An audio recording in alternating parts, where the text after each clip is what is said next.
ఇంకా వారణాసి నుంచి మహేష్ బాబు శ్రీరాముడి గెటప్ ఫస్ట్ లుక్ అయితే లాంచ్ కాలేదు.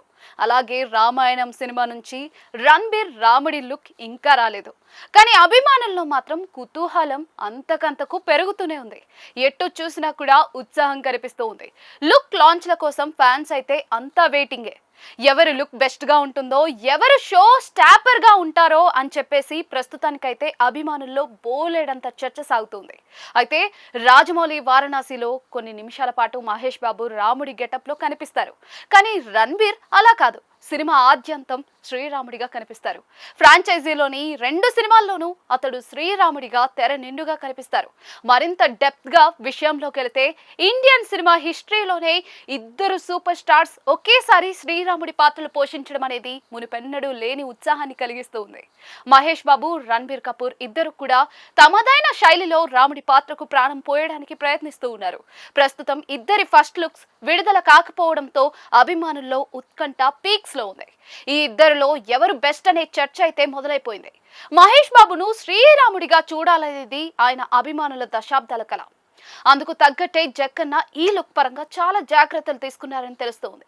మహేష్ కు ఉన్న ప్రిన్స్ ఇమేజ్, ఆయన ముఖ వర్చస్సు, ఎత్తు శ్రీరాముడి పాత్రకు పర్ఫెక్ట్ గా సరిపోతాయి.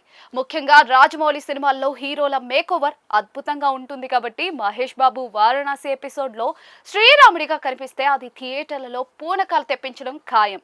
ఇది పూర్తి స్థాయి రామాయణం కాదు, ఒక అడ్వెంచర్ డ్రామాలో భాగంగా మహేష్ బాబు శ్రీరాముడి గెటప్ లో కనిపిస్తారు. అది కేవలం కొన్ని నిమిషాలైనా కూడా రాజమౌళి మార్క్ గ్రాండియారిటీ నడుమ ఆ లుక్ ను చిరకాలం గుర్తుండిపోయేలా చేస్తుందని అభిమానులు అంచనా వేస్తూ ఉన్నారు. సినిమాలో ఒక కీలకమైన ఫ్లాష్ బ్యాక్ లేదా ఒక ప్రత్యేక సన్నివేశంలో మహేష్ బాబు శ్రీరాముడి గెటప్ లో కనిపిస్తారని తెలుస్తుంది. ఇది వారణాసి కాశీ పుణ్యక్షేత్రం నేపథ్యంలో చిత్రీకరిస్తారని సమాచారం.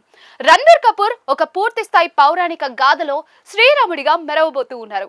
రణబీర్ ఈ పాత్ర కోసం చాలా కష్టపడుతూ ఉన్నారు. మాంసాహారాన్ని వదిలేయటం, గొంతులో మార్పు కోసం శిక్షణ తీసుకోవడం వంటివి చేస్తూ ఉన్నారు. ఆయన శాంత స్వభావం, నటనలో ఉండే మెచ్యూరిటీ రాముడి పాత్రకు బలాన్నిస్తాయి. రణబీర్ 2 భాగాల్లోనూ శ్రీరాముడిగా కనిపిస్తారు కాబట్టి ప్రేక్షకులు ఆయన లుక్, నటనకు బాగా కనెక్ట్ అయ్యే అవకాశం ఉంది. రాముడి జీవితంలోని వివిధ దశలను ఆయన ఎలా పండిస్తారనేది ఆసక్తికరం. ప్రస్తుతానికి సోషల్ మీడియాలో జరుగుతున్న చర్చల ప్రకారం ఫస్ట్ లుక్లు రాలేదు కాబట్టి ఇప్పుడు వర్ణించడం చాలా కష్టం. ఇద్దరు హీరోల ఫీచర్స్ ప్రకారం మహేష్ క్లాసిక్ రాజకుమారుడిలా రాయల్ లుక్ లో కనిపిస్తే, Ranbir Kapoor soft intense look లో కనిపిస్తారు. 6 అడుగుల మహేష్ బాబుకు ఎత్తు, తిరుగులేని స్క్రీన్ ప్రెజెన్స్ ప్రధాన బలాలు. పాత్రలోకి పరకాయ ప్రవేశం చేసే నైపుణ్యంలో రణబీర్ కపూర్ తక్కువేమీ కాదు. ఇక దర్శకుడు రాజమౌళి లార్జర్ దెన్ లైఫ్ పాత్రలను ఆవిష్కరించడంలో ఘనాపాటి. నితీష్ తివారీ ఎమోషనల్ కనెక్ట్ ఇస్తూనే రియలిస్టిక్ అప్రోచ్ తో పాత్రల్ని తీర్చిదిద్దగలరు. లుక్ పరంగా చూస్తే మహేష్ బాబుకు ఉన్న దైవికమైన కటౌట్ ఒక ఎడ్జ్ ఇస్తుంది. కానీ సినిమా పరంగా చూస్తే రణబీర్ కపూర్ పూర్తి స్థాయి రామాయణంలో నటిస్తూ ఉండటం వల్ల ఆయనకు ఎక్కువ స్కోప్ ఉంటుంది. ఫస్ట్ లుక్స్ వచ్చాక అసలైన పోలిక మొదలవుతుంది. ప్రస్తుతానికి సోషల్ మీడియాలో అయితే కొన్ని ఊహాజనితమైన ఇమేజ్లు, అలాగే వీడియోలు కూడా వైరల్ అవుతూ ఉన్నాయి. కానీ వీటికి భిన్నంగా ఒరిజినల్ ఫస్ట్ లుక్లు మరింత ఎక్కువగా ఆకర్షిస్తాయని అంచనా వేస్తూ ఉన్నారు.